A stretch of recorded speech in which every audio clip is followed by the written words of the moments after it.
Yay, we are live.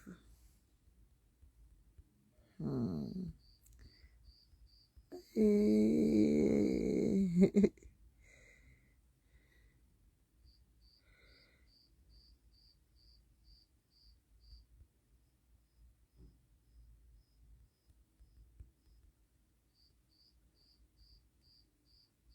Oh, thank God. Okay. Accepting your request.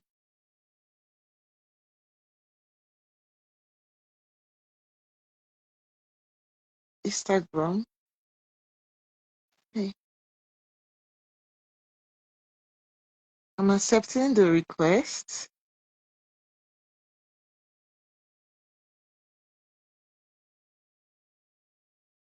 Oh, Lord Jesus.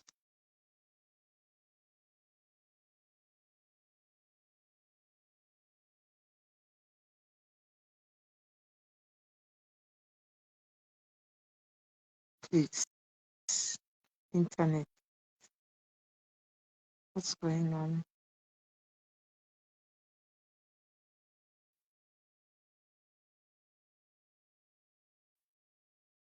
I'm accepting. I think his network is showing the love wheel is not able to join. Holy Spirit, please just help. Help, help.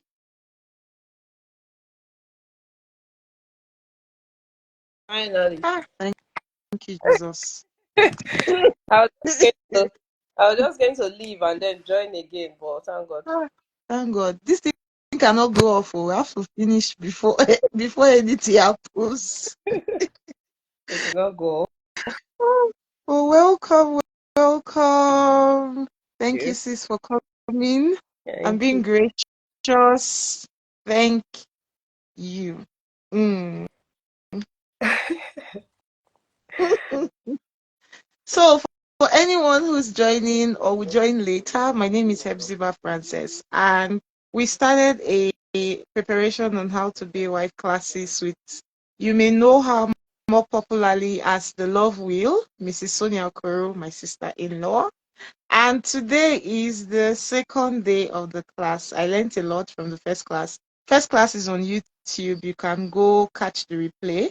But today is going to take just like the way the first class did, which is we are just sitting back to listen as the Love will we share with us concerning preparation on how to be a wife. Whether you're single, engaged, or married, want to be better, this is for you. So I'm just going to take the back seat and the Love will, you have the floor. Thank you very, very much for having me. You're Thank you, welcome. everyone, for those that watch now and those that watch later.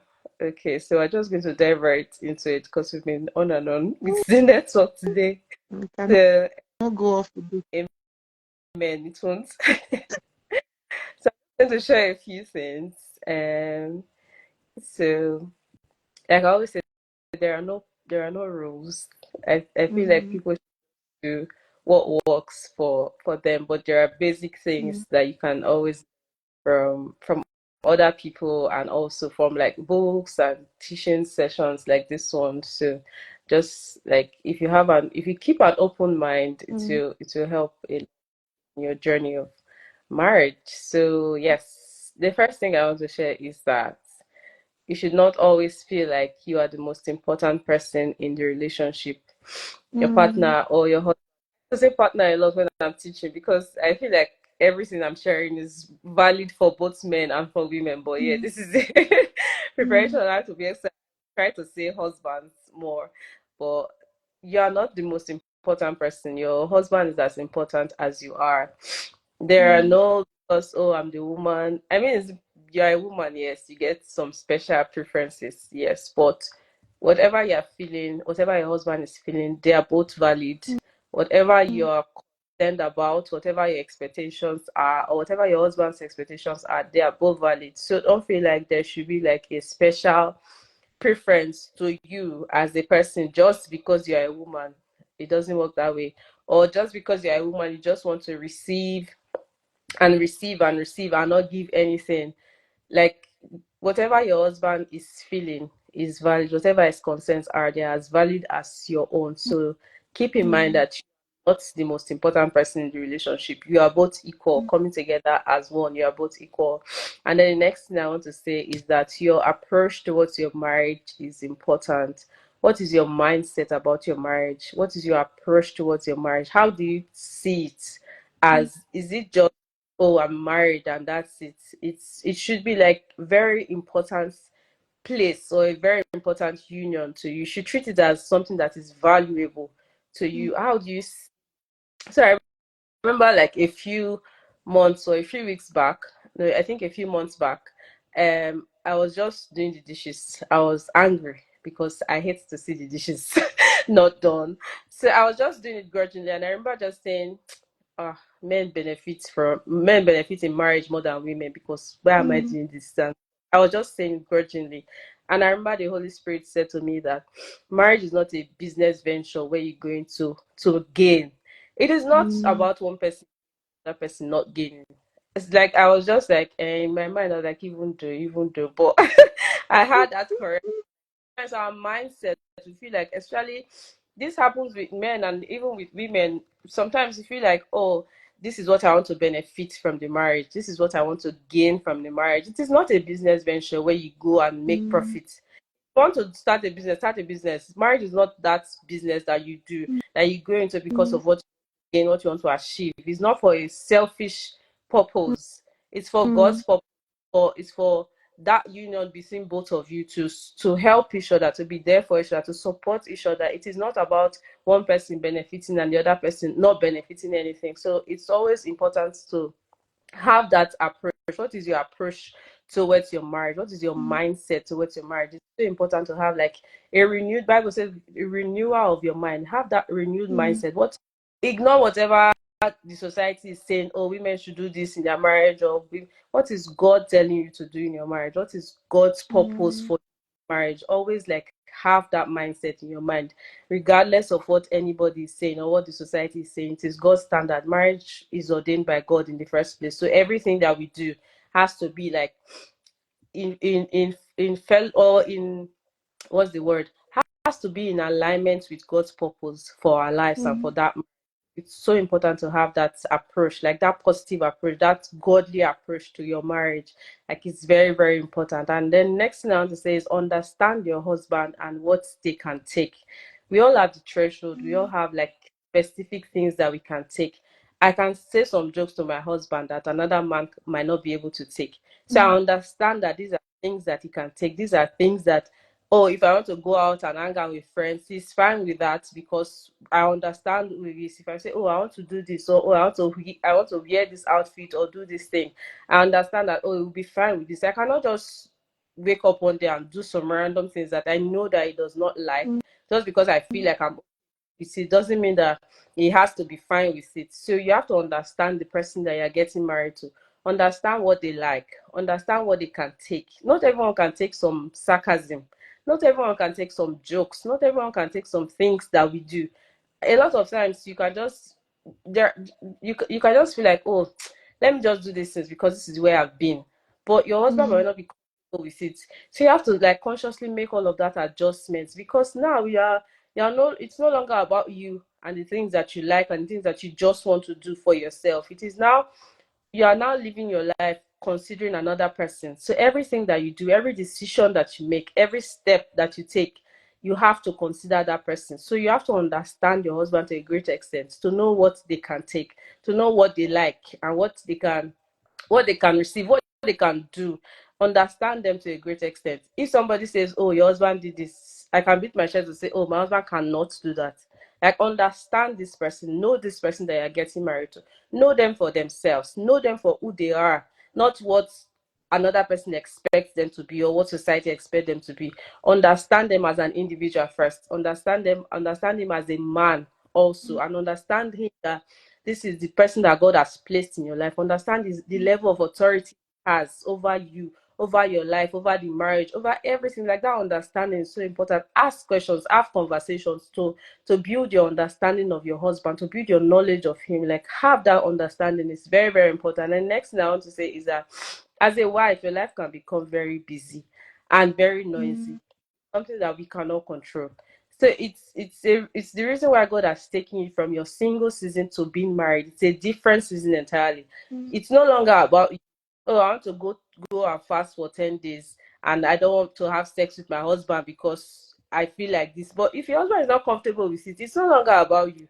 I'm sorry, you cannot do it. If your husband says, "Oh, I want this," it's, I mean, there is a reason why God like prunes us in that season of singlehood or that season of singleness. There's a reason why God builds us, because He knows that when you become married, your someone else now has authority over you. It's not, you don't just mm, have like a direct. I mean, you still have like a direct connection with God, but there is now somebody else in your life first, and then there is God. So you have to understand that even if you want to do certain things, it's not, you can no longer just wake up and go, or just wake up and say, oh, I want to do this.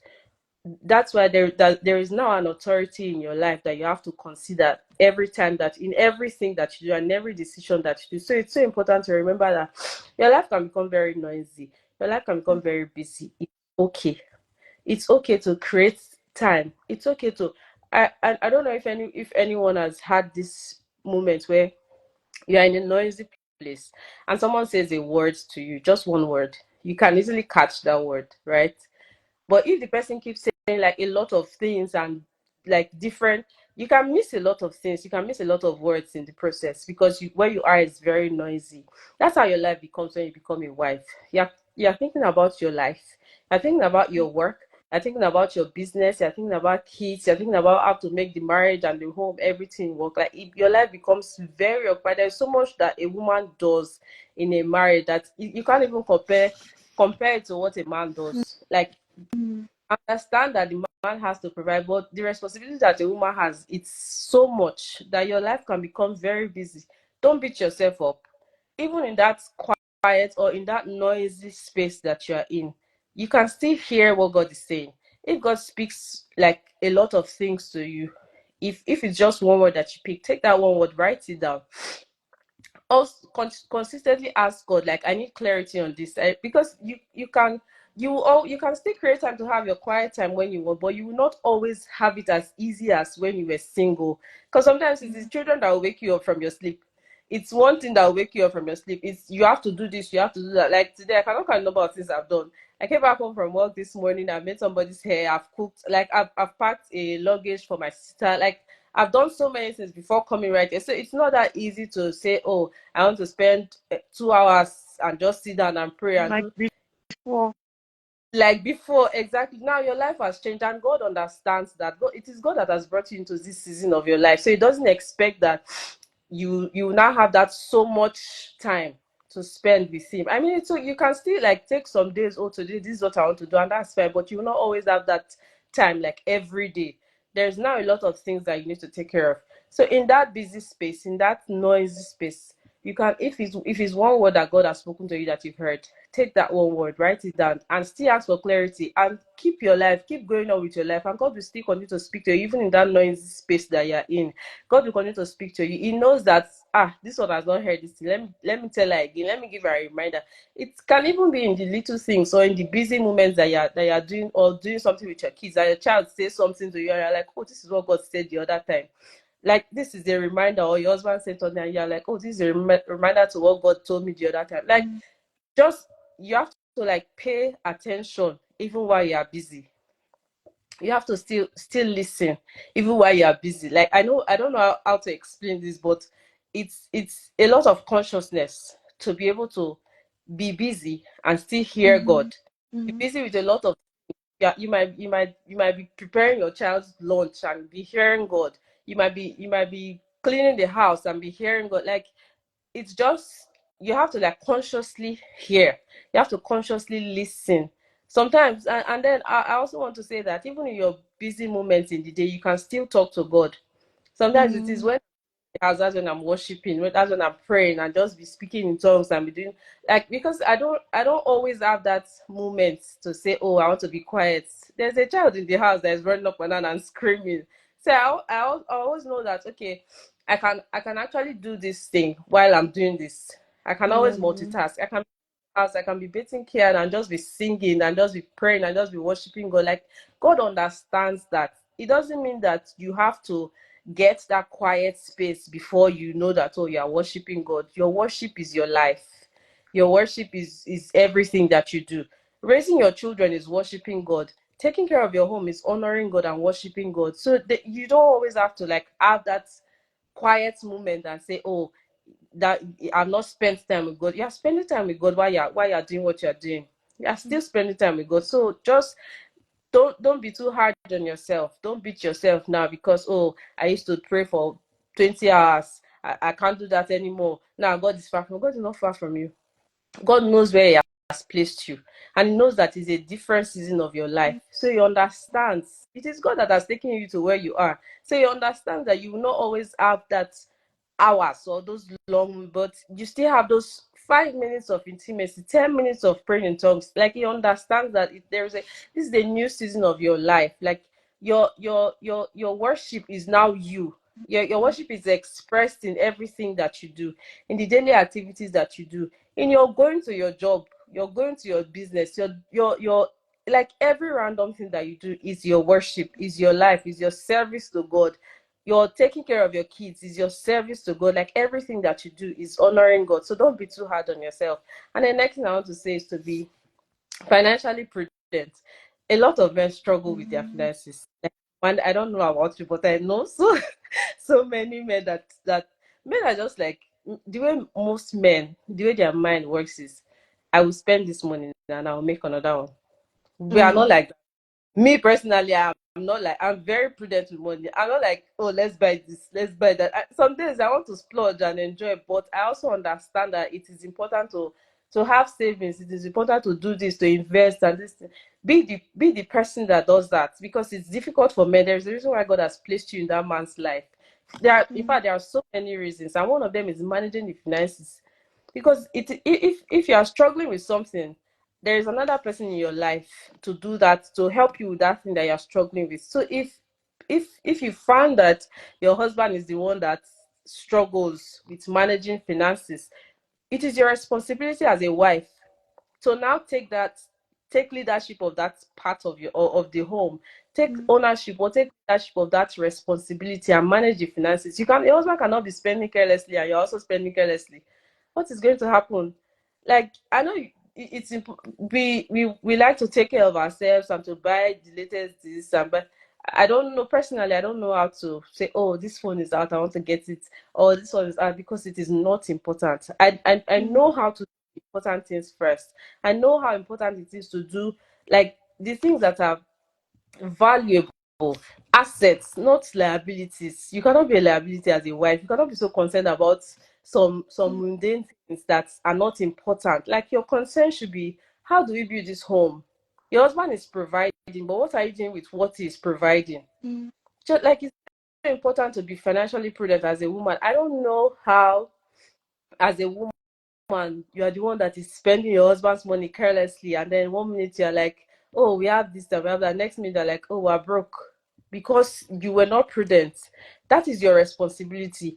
And you think that men do not care about this because they're like, oh, just spend, just spend. My husband knows. He knows every time. He says, I know you have some more money somewhere. He knows. And I'm not even talking about, oh, you have to keep some money for yourself. Mm-mm. This is not keeping some money for yourself because we are one. But he just knows that I will not spend carelessly. He just knows that I will not spend like unnecessarily. He just, like, he can say, give me money from that money that you're keeping. Mm. He just knows that I am very prudent. That, like, it's so important, and I like that he trusts me to that extent, to know that, oh, Mm. I know that if I give you this, it will be safe. Mm. You will not spend it on unnecessary things. It will Mm. be good. And when we need it, we'll find it. Do you understand? Like, it's so important to Mm. have that trust. To have your husband trust you to that extent where he knows that whatever he's providing, it is being managed properly.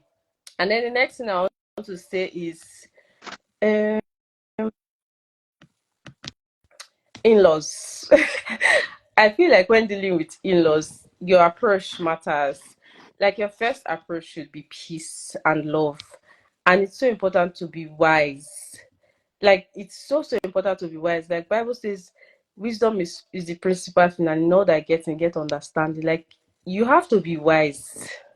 It's not something that you have to intentionally be wise when dealing with people. I mean, it's different when you're dealing with like your family or your direct family. You can say some things, you can do some things, nobody will hold it to you. But when you're dealing with in-laws now, you have to be like very wise, and your first approach should be like peace. So say, because I used to say that, oh, I in fact I've seen movies, I've seen like realities of people having like terrible in-laws where they are like, and at first I used to say, when I meet my his mother-in-laws that always have that tag of being bad. I when I meet my mother-in-law, I'm not going to take any nonsense, this, that. But then at a point I was just like why am I going to war with this person that I've not even met? Mm-hmm. What is the point? Why not bring peace and bring love? Do you understand? The Bible says to follow peace with all men. It is your responsibility to give peace, first of all, irrespective of what they are giving to you. Go with peace. Go with the mindset of love and show love and give peace. And then whatever comes out of it, you know how to deal with it. But your first approach must be from a place of peace and from a place of love. I remember that when we were planning our wedding, I don't know if I've shared this with you before, but when we were planning our wedding, I think there was something that happened, and my mother-in-law called me. I was like, "Oh, this thing is too expensive," and I told my husband, I was like, and that one, Sha just called my mother-in-law. I was like, I think he queried her or something, and she told me about it. And I'm like, "Did you call your mom to talk about it?" She's like, "Yes, I called her." And I said, I never enter marriage. What is that marriage? I like okay, and then something happened again. I remember I think I had bought a cloth for the traditional marriage. I had gotten a cloth for us. I had taken my own clothes to give to the designer, and then I had taken my husband's clothes to give to his mom. And when I go there, like these were different days. I had given my own clothes to a designer, and then I was taking his own clothes. When I go there, my mother was like, "No, this cloth is not good. You have to change it." Sister, and when I was like, where do I start But from? to you, it was good. For me, it was fun. I had even showed my husband. I was like, okay, that because that one doesn't really care about all those things. Like in fact, I did not even go and buy it myself. I went with my sister. Everybody liked it, and because it was a new pattern of cloth. So my mother was like, "No, this is not the right one. You have to buy the normal one." So because there's a new pattern, she's used to like the old one, the old pattern. So she was like, "Oh no, this was it." There and then I just called immediately I left the house. I just called my designer, "Please, have you cut the cloth?" She said no. I'm like, "Okay, don't worry, I'll come and pick it." I just told my husband. Now this time I was wise about it. I didn't tell him that I bought the right cloth that your mother said I should go and return it. I just told him that, oh, I bought the wrong cloth, so I need to change it. And he ended there. Like you have to be wise in dealing with these things. Imagine I said, "Oh, your mother said this, that." Like it will just create another issue, Mm. another rift between. Like it doesn't just make any sense. So I was just like, I bought the wrong clothes, but I need to change it. And he ended there. He didn't know about it. I think it was like months after the wedding that I was just joking about Mm. it. I was just like, "Do you know that I bought this, and this?"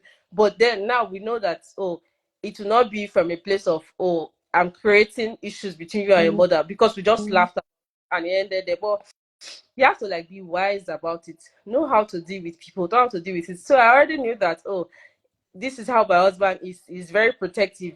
He doesn't want any issues. And so if I go and say something to him about, oh, your mother this, he can go and call her and query, and I don't want any